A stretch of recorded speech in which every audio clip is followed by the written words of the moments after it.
Hallelujah to Jesus. I mean, they said, no, the vegetable, this one is Apollo. Like Apollo King, Madam Major.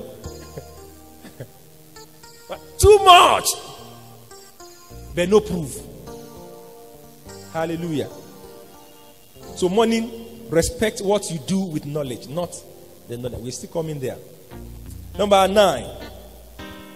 Money does not respect the language you speak. Lest you say because your English is not polished, I mean, goyimbo, that's why you are poor. That's not why you are poor. See, people who cannot even use the bottom of the bottle to write letter O, and they are very rich. They can't even sign. They will put their hand on the stamp and put it on the, that's how they sign. But very rich. Most of these bororo, how much English can they speak? Praise God. They sell 2 cows, they can buy your house. Hallelujah. Went to market with Mr. Lani, pointed to 1 cow because of the week. I said, this one is around 350. I said, Eshini, you'll be riding it. A cow, 350. There's other one, 500,000. Cow! So if someone sells 5 of that, and there are many of them that have 50, some have 100, some have 500 cows. So if you misbehave, you just sell 2 cows, say, yeah, and man is your court. At the time they sell 2 cows, they get 1.2 million. Yeah, just and they cannot speak any grammar. They just speak their jaka, jaki, jaka. That's what they speak. Darujan, Kirujan. That's what they say. Praise God. And make a lot of money. It's not by language. Many people speak 5, 6 foreign languages. It's good though. It's good to speak. I want to learn foreign languages. So praise God. I've learned French before. I want to learn it again. Then I want to learn Spanish. And maybe one other one. Then I want to learn at least 3 major Nigerian languages: the Hausa, the Igbo, and then of course I know the Yoruba. Hallelujah to Jesus. I just want to do something with my time that I have now. Glory to God. So it's good to have, but no matter how many languages you learn, that's not a yardstick for having money. Number 10, stature. Money does not respect stature. I've seen tiny people that are extremely wealthy. I've seen FT people, big, useless muscle, big. They use them to bounce. They are bouncers. You know what they call bouncers? When they are doing party, they won't wear clothes. They will polish their body with ororo, and then they will stand at the gate. They are bouncer. In case you misbehave, they bounce you out. Praise God. At the end of the day, they give them 1,000. Say 1,000. Say, people 1 hour. Not have party. They follow politicians around. FT people, and yet some tiny with tiny suits. We just come out from fresh AC. And say, good morning. Oh, you want to interview you today? We need to take just 50 of you. How many are there? They said there are 5,000. 5,000, you are too much. Please go to that place. They will screen you. Then 100 should come here. They will interview you. Tiny manager. Tiny. Hallelujah to Jesus. How big is big guilt? How big? Tiny. Glory to God. Number 10. Okay, I've said number 10. Number 11. The course you read. Money does not respect the course you read in school. I want to be a nurse so that I can travel out easily. I want to be a this. And these are things that make people to choose to select course. Someone went and read PE, physical education. Hallelujah. And he's a coach and very rich one. Not the course you read. Number 12. Factors that money does not respect. Number 12. Title. Money does not respect your title. I'm apostle, prophet, evangelist, pastor, doctor, so. Is there? Say, well, visa either visa. Say, no, don't you know me? Then you pay like everybody. Say, God will bless you. God will bless you. You know, some people, you carry your lokada, and when you now carry your lokada, you now want to pay the money. Say, oh, well, but God will bless you. Look at it there. God is blessing me. That's why I have bike. That's why you don't have. So complete my money. Say, no, Baba, 15 naira look. Say, God will just bless you. Anything I want a prophet in the Magbadua for you. Complete my money. Not a matter of title. See, people, they have to introduce. I don't like it. When you have to introduce yourself with your title or with your job, with your title or with your job before you are respected, something is wrong. Or with your religion. Say, I'm a Christian, I'm a child of God. It's not by you saying it, it's by people saying it. But they will be the one to ask you, sir. Hallelujah. A family told me that they saw them in a place where they should have been embarrassed. And they said, look, we would have embarrassed you, but you look like you are just like born again. It's like you are born again. You are born again. So we release you. I mean, that's a testimony. They don't need to tell them we are Christian, we are children of God, we are tongue talking, we are serving, no. We are co-elect Christian family church members. No, you don't need to shout that around. Let people see it in you. Let your light so shine before men that they will see your good work and do what? And glorify your Father that is in heaven. You need to shout it around. So these are some of the factors that money does not respect. Quickly, let's see factors. Just 3 factors that money respects. What if money doesn't respect those factors we've just mentioned? What are the factors that money respects? Number 1, money respects what you do with your time. What are the factors that money respects? Number 1, money respects what you do with your time. What you do with your time. You've heard that song before. Time na money, time na money. Use your time well, yo. No waka waka. Now, money respects what you do with your time. Time is the unit of destiny. Time is the unit of destiny. What you will make out of your life depends on how you judiciously or you abusively use your time. And this is why it's important for us to be in a gathering like this. Hallelujah to Jesus. And when you are here, please be here. Be attentive. Be attentive. Coming to church is not a routine, it's a wake-up call. Things that will trigger us so that we can keep doing the right thing and keep zooming in the grace of God. What you do with your time. So when you see a man that is legitimately wealthy and another one that is legitimately poor, you are looking at what 2 people have done with their time. Listen to me. True wealth is not gotten by mere inheritance. True wealth is not gotten by mere inheritance. If you get a wealth by mere inheritance, if care is not taken, it will vanish. What do you do with your time?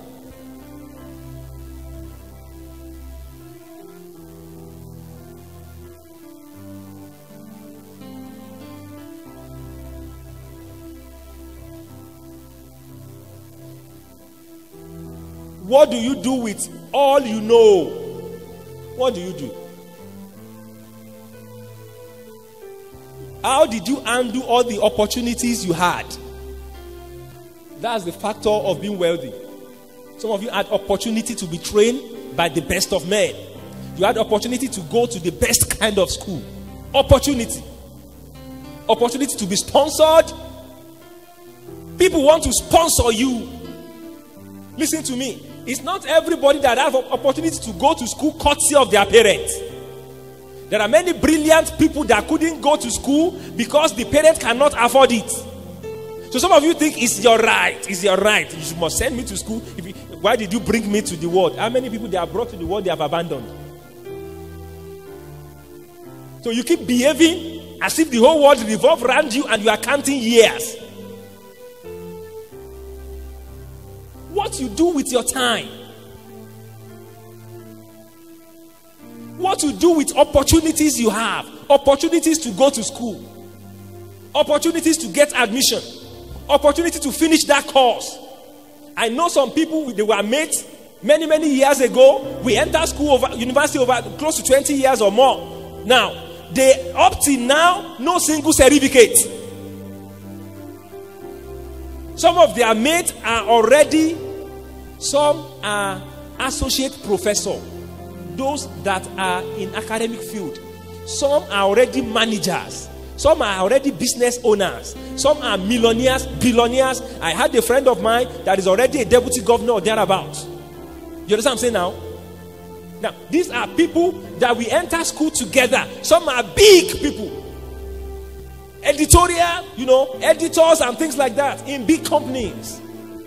But yet, we still have some of us that are wallowing in the dispensation of the past because of how they handle their opportunities.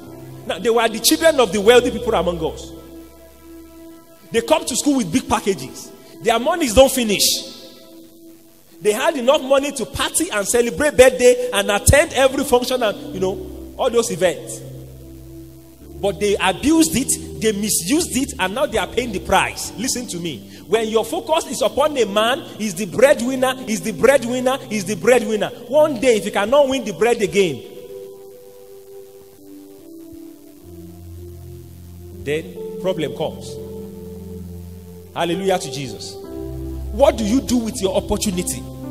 Listen. It is not, prosperity is not by intention. It is by action. Is that, how many people wish to be rich? I've not seen single human being that you will ask them, do you want to be rich? And they will say no. Everybody raises up their hand. I want to be rich. But we know not everybody is eventually wealthy or rich or even rich. Why? Wealth is not by intention. It is by action. You must be determined to legitimately have it. Take all the principles and spiritual opportunities you have in the scripture to put yourself in line. You don't argue. When it comes to the issue of wealth, you don't argue. You don't argue. You don't argue. You don't argue. The man of God told her, what do you have in your house? He said, cup of oil. He said, go and pour it. If she starts arguing till tomorrow, she will be there arguing.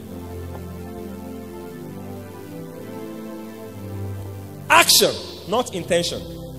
Listen, someone said, and I believe it. He said the act of apostles was written because the apostles acted. It was the act of apostles, not intention of the apostles. Many of us, we have thousands of good wills, intention, dreams that we never converted. Convert one and see your world change. Intentions, ideas don't change the world. Ideas don't rule the world. Activated, utilized idea. The one you convert is the one that rules the world. There are so many ideas in the heart of men. That's what the Bible says. Many ideas in our hearts. But the one that you pin down, if I didn't start poetry in March, it will still be an idea in my head. You understand what I'm saying now? We both had idea, myself and Mr. Olani, some weeks ago. Idea, we have land. Why can't we do fishery? It was an idea. Then he said, let's do something. And then he plugged in. Converted the idea. Now we have fish pond. Praise the living Jesus. Waiting for fish to come in. And the fish will soon come in. Hallelujah. Now that's an idea. It will still has remained in our head. We have vast land. It can take 10, 20 pond. Idea. So there are so many ideas in the, some people's head are heavy. And that's why they are having headache. The head is loaded with ideas that are jam-packing. And they never utilize one. It's not about idea. Some people can use their mouth to do so many things with money. Those are statements that limit people. Never join people to say that. You don't need money to start anything great. The first thing you need is the mind. When you are starting anything great, it will look difficult. In fact, it will look impossible. If it's something great, it will look impossible. Later when you pursue it, it will look difficult. Later when you pursue it, It will look slightly easy. Then when you pursue it more, it will be done. That's what someone said. Hallelujah to Jesus. So nothing great requires money. Now tell me anything that was ever made that the first thing to do it is money. Maybe when you are opening an account in bank. And even some banks tell you now, don't even bring money, just bring your name. Just open. Great ideas. You don't need to start with money. Start with, what can I do from here?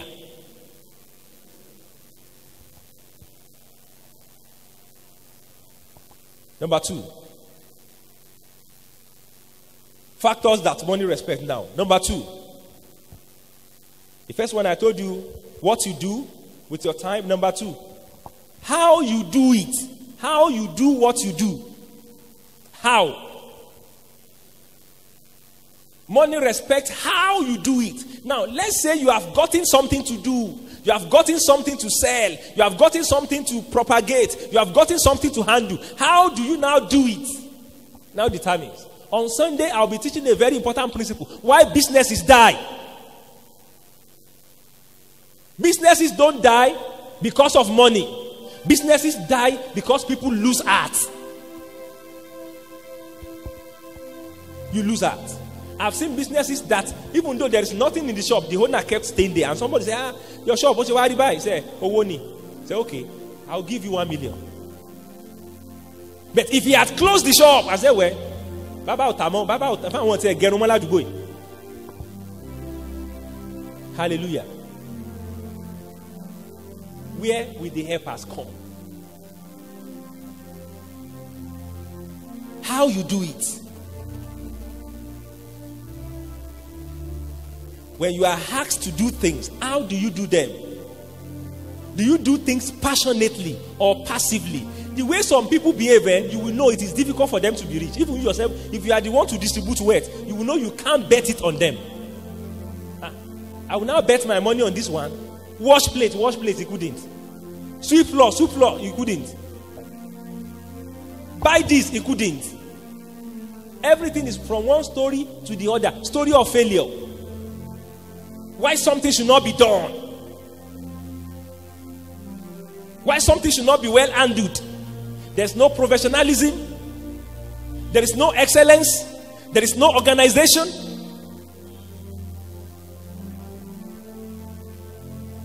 People look at you before, even when people want to borrow you money, they look at your face. Praise God. Some people, they will look. One man told that story. He said, when he wants to borrow people money, he will look at he does not look at whether you have collateral or not. He look at your face. He will be looking at your face. He look at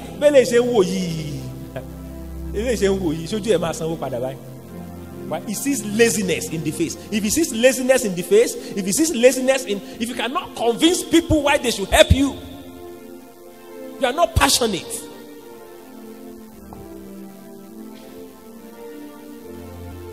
Do you do things professionally or you do them passively? And this starts from the way we handle other people's things. When you are given opportunity to handle other people's things, or handle other people's property, handle other people's, project, handle other people's, things for them. It depends how you handle it, determines what happens to you eventually. You form habits from there. How you do what you do. Do you do things as obligations or as responsibility? They have to tell you to do it before you do it. You'll be walking past it. You will walk past. We were doing community service in my area, and then somebody was just looking at me. He said, well, we are not close, but there's something I like about you. I said, what? People are there. He said, your humility. I said, what do you mean by that? He said, how many of you, said we know people, said, how many of you will come and join us to be doing this? Pulling gutters, putting sand on the road and everything. And you see people with just, even the bike they have, you cannot call it bike. They will still ride bike, and ride Ekusel and pastors. And we were there, amending the road. They kept leaving the place, and there was a big hole. Now, when we amended the place just 2 days ago when rain fell, rain brought sand and leveled the whole thing. And people started hailing us. But it took some people to create initiative, and do something like that. How do you do what you do? How? Some people cannot preach. They can't receive Jesus through you, even because of the way you preach to them.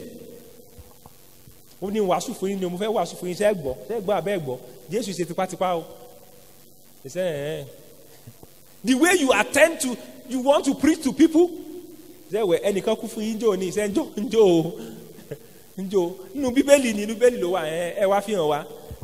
Jenny, Luke, Matt. You want to preach well?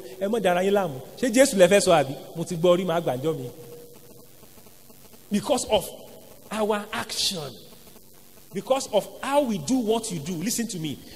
Now, please keep this with you. Whenever you have opportunity to do something, do it in such a way that you are the one monitoring yourself. You are the one grading yourself. You are the one monitoring yourself. I learned that very long time ago. I'm a graduate. In those days, when I sweep, they must know graduates swept this place. You understand what I'm saying now? Whatever I do, they must know somebody who is educated handle this thing. In those days, university graduate is the peak of education. Listen to me. That you are a graduate means you are entrusted to handle many things. So even when you have a multinational company, as a graduate, you can handle it. You don't need additional qualification to prosper in the calendar of the world once you are a graduate. So all these master, PhD, they are additions. The basic had been taught you. Those one built on others. So you now do something, and somebody now come. Correct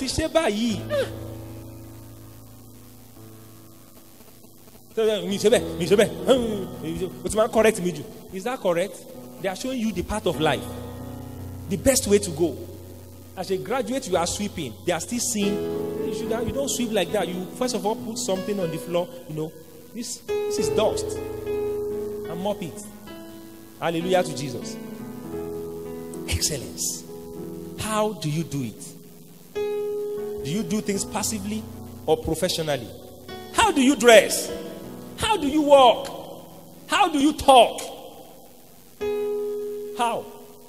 Listen, if you are a man, if you cannot convince your wife on a project or on a business or to give her money, forget that business. Your wife is not a witch. Praise God. Your husband is not a witch. If you cannot convince people legally enough, go back and do your homework. Praise the living Jesus. How you talk, how you walk, how you dress.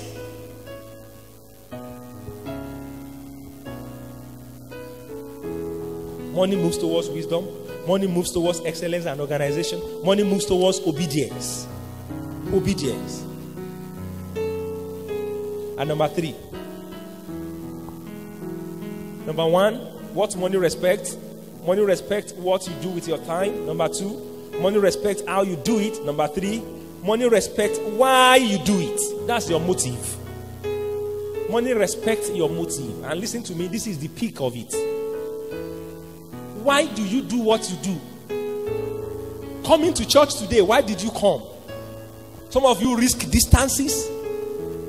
You risk, roads and everything to be here. Why did you come here? The same way, money hands us to motives. Motive is stronger than motivation. It doesn't matter who is motivating you. If you don't have the right motives, you can't still advance. Why do you go to work? You go to work so that you can win salaries, can just get money, get salary. In those days, I told you, in those days, we were together in Best Legacy. I was going to work, I was collecting lists of the money, but I was learning. I was busy. Listen to me, by now, when I go to work, I don't go to work for money. I go to work and study how do they run university. That's what is in my head now. How? How do you run a department? How do you run a faculty? How do you run a university? That's what I'm beginning to learn now. I'm not yet an administrator, but I'm already learning what it takes to be a university administrator. Not even a vice chancellor. You want to 1, 2, 3, 4, 5 universities. What does it take to have it? Some of you don't know. You blame teachers. You don't know what they go through. Some of you blame system. They don't pay them well. They don't do well. You don't know. Some schools, some universities pay 500 million in a month. 100. Some pay close to 1 billion in a month. So you just talk and think it is easy. You have to study. So when I'm going to school, salary or no salary, that is not what is in my head. What is in my head is, what can I learn from here? What are the opportunities that are in universities? And that's why my approach is different. Praise the living Jesus. Why? I don't want to teach and die in class. You understand what I'm saying now? I don't want to teach and die in class. I don't want to teach one day and discover I've just grown old and then my gray hair is still in class. No. So you plan that from the onset. The day I got job, I know the day I will leave. Already written it down. Some of us don't do it. I know the day I will leave. Those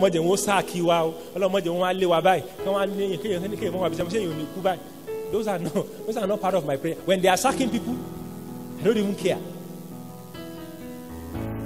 Glory to God. I do my work well, attend to people well, do it more than others. In my department, let me tell you, in my department, no one teaches the volume of my course. No one. I'm moving from here to work, even people staying there. Is it that my course is 2 or 3 courses bigger than theirs? Yet I do it with all commitment and dexterity. What is your motive? Do you work so that you can pay bills? They are not the same thing.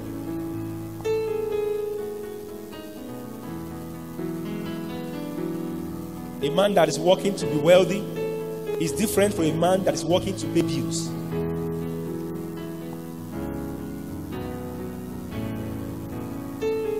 Hallelujah to Jesus. What is your motive? God looks at motives. Hello? God looks at motives before he blesses people. This is where I will stop.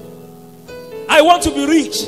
I want to be great. I want to be wealthy. God looks at your mind. The little you have, how far have you used it? How many people have you impacted with the little you have?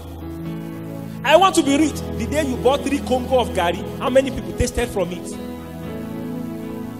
Oh, I want to God, I wish you give me 3 trailer of so and so. The day you have 3 cups of rice, how many people got impacted by it? Oh, Lord, give me limousine, give me Lincoln. Me too, I will ride shuttle. The keke napep you are riding, how many people can you carry for free? Say, well, I know I would have collected money from you, but go free today. You collect your every penny, you collect your every kobo. Listen, there is this syndrome that is bewitching Africa now. Thinking some people are rich, they must be